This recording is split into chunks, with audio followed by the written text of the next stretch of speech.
Well, good morning, everybody. Thank you so much for joining us here on First Alert 6 streaming. It is a First Alert 6 weather day.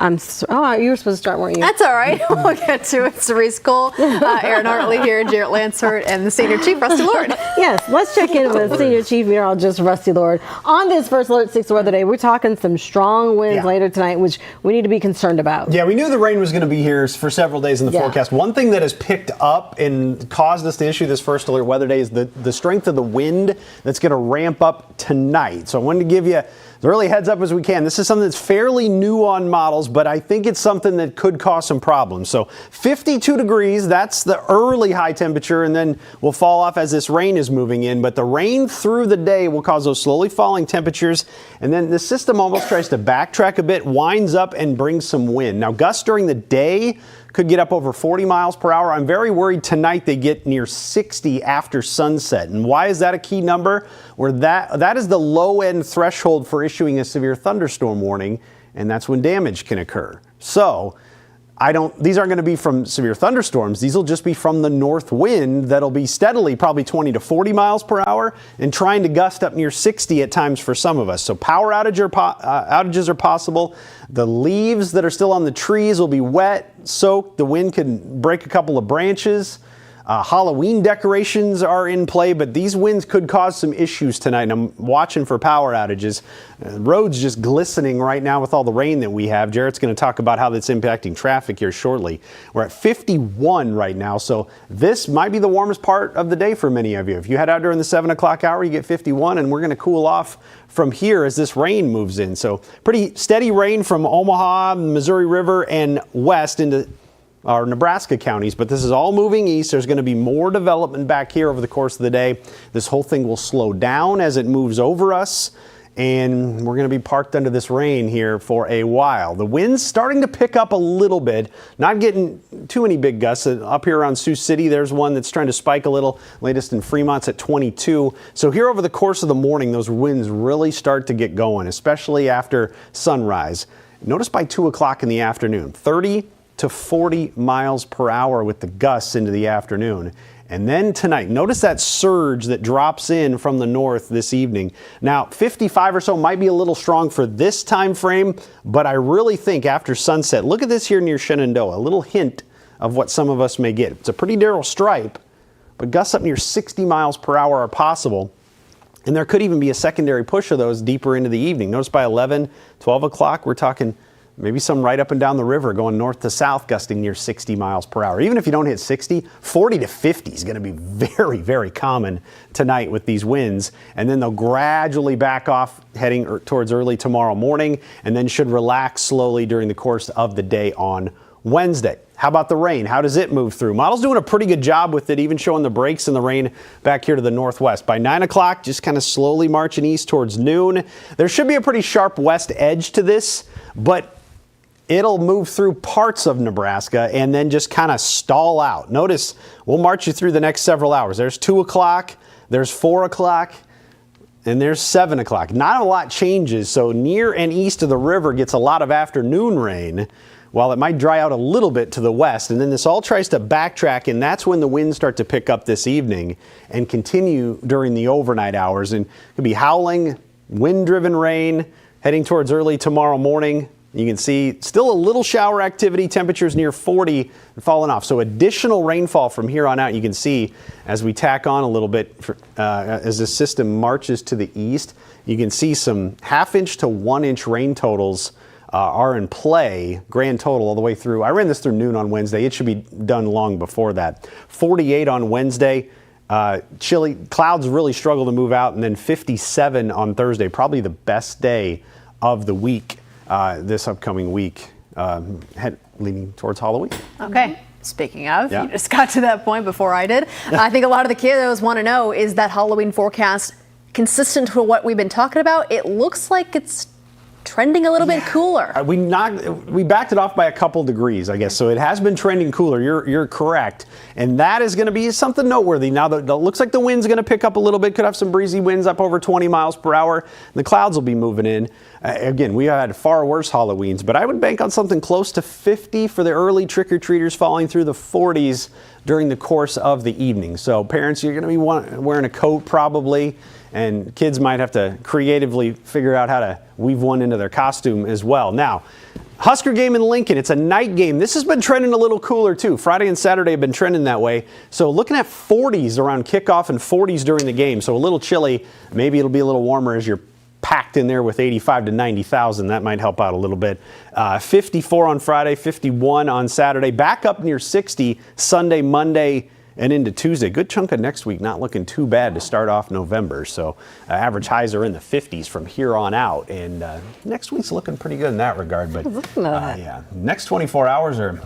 Well, rocky, right? Yeah, not a big fan. Me either, but we'll get through it. Yep. All right, let's check in and see how that morning commute's doing. We're just getting word about a new crash. Yeah, this is going to be the kind of thing we have to watch for with the wet roads. And this has kind of been the hot spot for where we've been getting issues this morning is on I-80 right around the JFK or just west of there. Yeah. So this is where we're looking at this one. Earlier we had one westbound just past 42nd. That's cleared. This is now just past 42nd eastbound as you're getting pretty close to the JFK, and you can see right there where we have this on the shoulder. Not a great view with the rain coming down, but you can see that it is out of the lanes of traffic. Things are moving through that stretch, but you do need to watch for that there on the left shoulder. So one of the areas that I'm watching where we've had some issues, we've had a lot of slowdowns that have been happening around the 680 interchange. That tracks. A lot of times when we get to these kind of mornings, we have some slick conditions as we get into those interchanges, ramps, curves, and so it does make sense that in addition to being in the lead up to that construction zone near Q,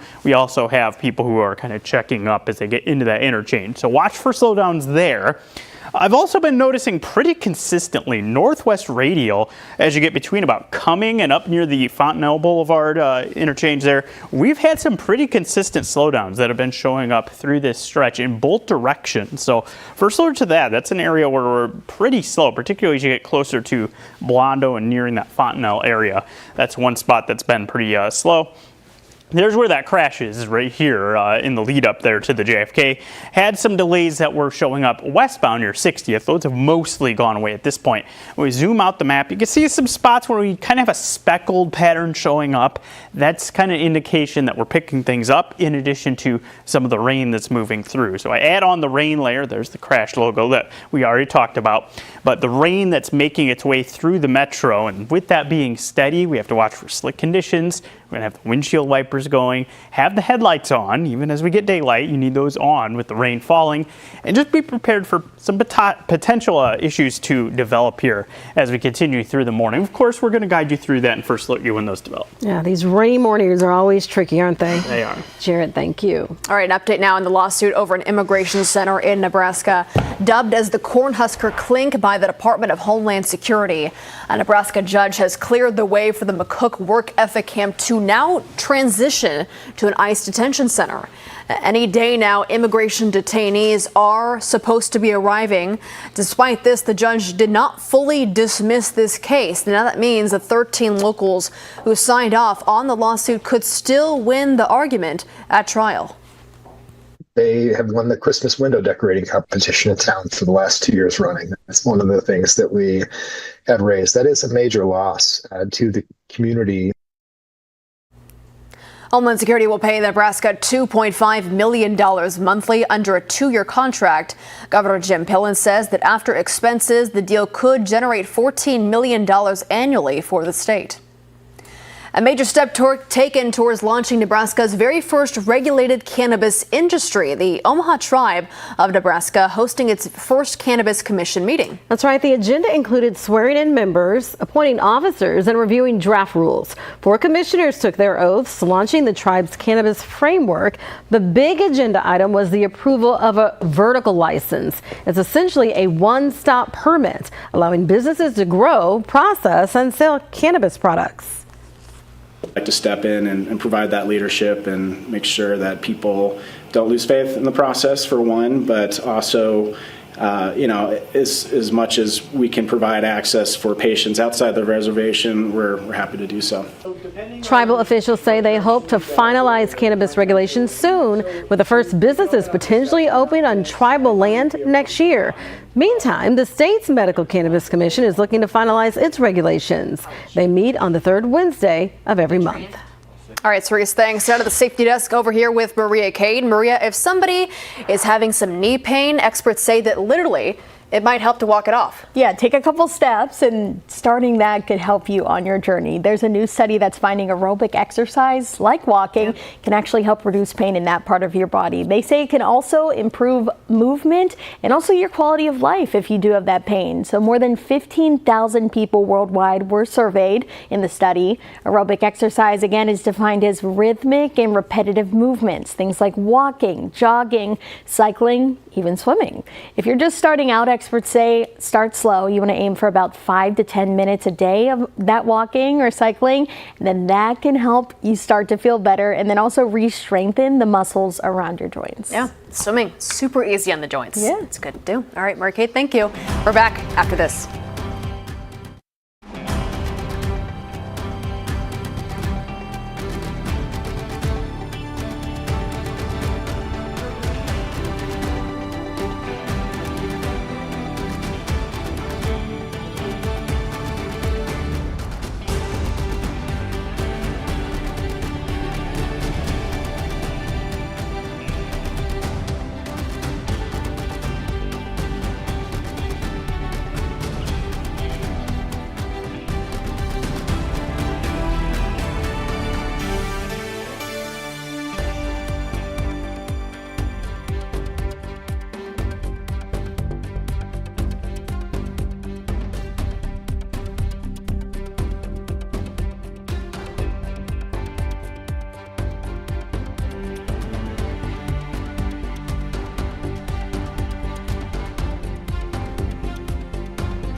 Welcome back, everybody. We are taking a live look outside on this first Alert 6 weather day, off to a very soggy start to our morning. Let's check in with Senior Chief Meteorologist Rusty Lord. We're not really going to get a break from this weather today.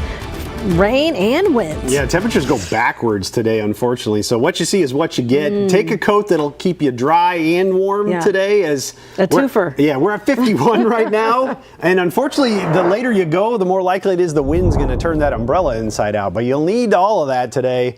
Definitely not a shorts or sunglasses day. 51 degrees right now, and that's maybe the warmest temperature of the day for many of you, as we'll fall back into the 40s as this rain moves through. So the weather headlines over a gray and murky day. A soggy day with slowly falling temperatures on this first alert weather day. Gusts up to 60 miles per hour tonight now. The reason I've made this a first alert 6 weather day, power outages are possible. It's something that I think we're going to have to watch very, very closely after sunset. Temperatures right around 50 right now. 53 in Fremont, one of the warmer spots, but notice the 40s moving in as the rain moves in. So these 50s will get erased pretty quickly here as all the shower activity slides in and even behind it. Drying out a little bit, but more moisture is going to fill in, and what's going to happen is that we're just going to have rain on the map at any point of the day today as this whole system slows down as it moves in. So rain here right during the heart of the morning commute. Wind gust forecast, a big issue as well. Notice how the gusts here this morning may get up near 30 miles per hour. Some isolated gusts after 6, 7 o'clock, watch that. They go up near 60 miles per hour at times, 9, 10, 11 o'clock tonight. So we'll be watching that very closely. They'll be howling. Anything you need to secure, do it during the day today, just in case it blows around tonight. It'll be a wind out of the north, so factor that in as well with wherever you store things. And hopefully you don't have any Halloween decorations you got to chase down. During the course of the day today, though, there's how the rain moves through. And by noon, starting to see things dry off a little bit to the west, but very soggy on the Iowa side. And then the system just kind of slows down. Notice 4 o'clock, 5, 6, 7 o'clock. Near and east of the river, just stay in the rain. And it even tries to backtrack some over the course of the evening. And that's when the winds start to kick in. So we'll have that overnight. Showers gradually backing off, still a few left by Wednesday morning. And the additional rainfall tacks on another inch in some spots near and east of the river. So it'll be a soggy day today, no getting around it. The good news is, as we go through Wednesday, things should improve. It'll be a struggle to warm. We get most of our warming done in the morning these days. And you can see any showers out by 9 o'clock, and then it's all a matter of how quickly can we get the clouds out of here. The wind will gradually back off during the day. So it looks like by 4 or 5 o'clock, at least a few peaks of sunlight sneaking through, trying to help us out a little bit. And then 50s over Halloween, 54 on Friday, 51 by the time we get to Saturday in that Husker game. And Saturday, of course, first day of November. So we're finally going to be starting a new month. How are the first couple of days looking? A little bit better than the end of October. Oh, good. Thank goodness. So, average high as we start the month is in the 50s. We're going to have quite a few days that get near 60 degrees, Nice. It looks like, starting Sunday and through a good chunk of that first week of the month. So that's some good news there. And I really think that's how the first half of the month is going to be. The cooler air to the east, warmer air trying to build in from the west. So at least the first half of the month got a pretty good fall feel to it. As if there's any leaves left on the trees after today, they should look pretty good. You can enjoy them, I know. Between the rain and the wind, I think we're going to lose a lot. Because I've been enjoying that so much. I keep hearing you in the back of my head thinking, when we get a windy day, all those leaves are going to be gone. And that's one of my favorite parts of the fall foliage. I know, the colors are beautiful. They gone. No, I'm kidding. I shouldn't say that. Okay, let's get a check of that morning commute. Unfortunately, a new crash in Bellevue. Yeah, so now we've got a couple of different crashes that we're tracking. And let's start with this new one. This is 48th and Bernadette. That's about halfway between Harrison, Giles area. So you're talking between Pawnee Elementary and Bryan High with where this crash is. So watch for some delays that could be happening in this area there. That's the intersection. You can see how it's kind of slow in all directions as a result of that crash. A little further to the north, still tracking that crash on I-80 eastbound, and you can see how that's starting to slow things down near 42nd. This is actually on the left shoulder, not in the traffic lanes, but as people are seeing the flashing lights, they're kind of checking up in that area, and there's where that is. So as you head through there, be ready for it to be slower as a result of the crash and the conditions too. We're continuing to see the rain coming down. That's impacting westbound I-80 as you get toward that construction zone and into the 680 interchange. And in general, when we look through the metro, we're now getting some pockets where we're getting some oranges and reds starting to show up. That includes 370 as you're getting closer to about 60th or so. Also, as you make your way along the JFK northbound, you've got a couple of pockets where things are checking up. Right around Cornhusker, you've got northbound really starting to show some delays. We've had this as a trouble spot on 204th near Q northbound into last week. That's flaring up. So here we go. We're starting to get some more issues that are developing, and it's going to be a good idea to have some patience this morning and be ready for things to be slower. We'll continue to track any crashes and have the First Alert 6 news app handy because we will send push alerts through that if we get big issue spots. Yeah, it's a good reminder. All right, Jared, thank you. Well, happening today, the suspect in a deadly shooting is set to appear in court. Omaha police arresting 18-year-old Trinell Woodruff for the shooting at Levi Carter Park on October 5th. The victim, Desiree Morrell, was found miles away at a liquor store and she died at the hospital. Mayor John Ewing brought every city department head to the last of his town hall meetings last night. Yeah, he answered questions about streetcar project, the city's new homelessness plan, and affordable housing. And at this town hall, the experts were right there to provide the details. We spoke with some residents, and they say they felt like last night they got real answers. Ewing plans to have more town halls using this format. All right, still ahead, this museum exhibit is straight out of a nightmare. Do you dare to enter? We're going to check it out when we come back.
Welcome back, everybody. Just in time for Halloween, a history museum in Minnesota is doing something pretty unusual. Yeah, the center is letting its collection of creepy dolls curate a month-long exhibit. Whoa. I don't like that. Hold on.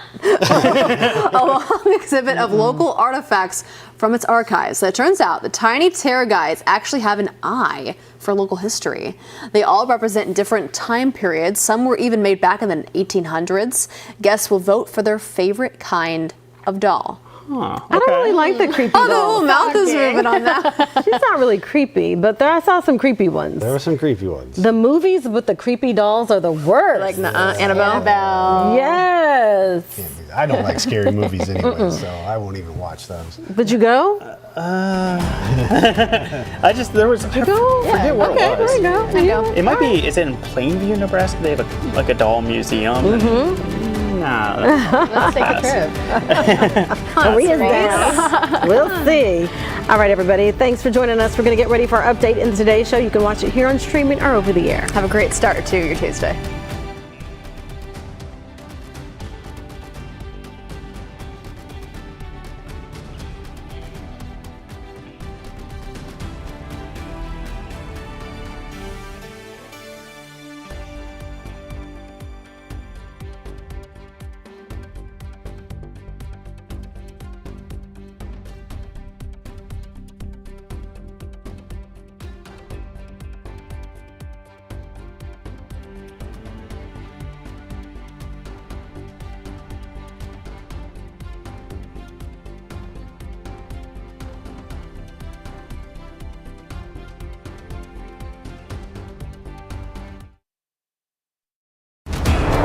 Live from WOWT, First Alert 6 starts now. Good Tuesday morning, everybody. It is 7:26. I'm Cerise Cole. And I'm Erin Hartley. Let's get an update on the roads and your forecast right now. Let's start with the latest on what we're seeing as far as our crashes. We have I-80 as you're making your way eastbound, just past 42nd. You have the left shoulder being blocked, and you need to watch for sluggish travel as you're heading through that area. We do have wet roads. You can see how things are backing up as you're approaching that. Further to the south, as you're in Bellevue, between Harrison and Giles, you have this crash 48th and Bernadette. You can see things a little slow in that area as well. And we're getting some pockets that are starting to show more delays. You're going to be dealing with some slick conditions this morning. You want to use some extra caution for that commute. Rusty. Thanks, Jared. First Alert 6 weather day today because of the wind aspect that's going to pick up over the course of the day. Now, gusts could easily get to 40 miles per hour during the day.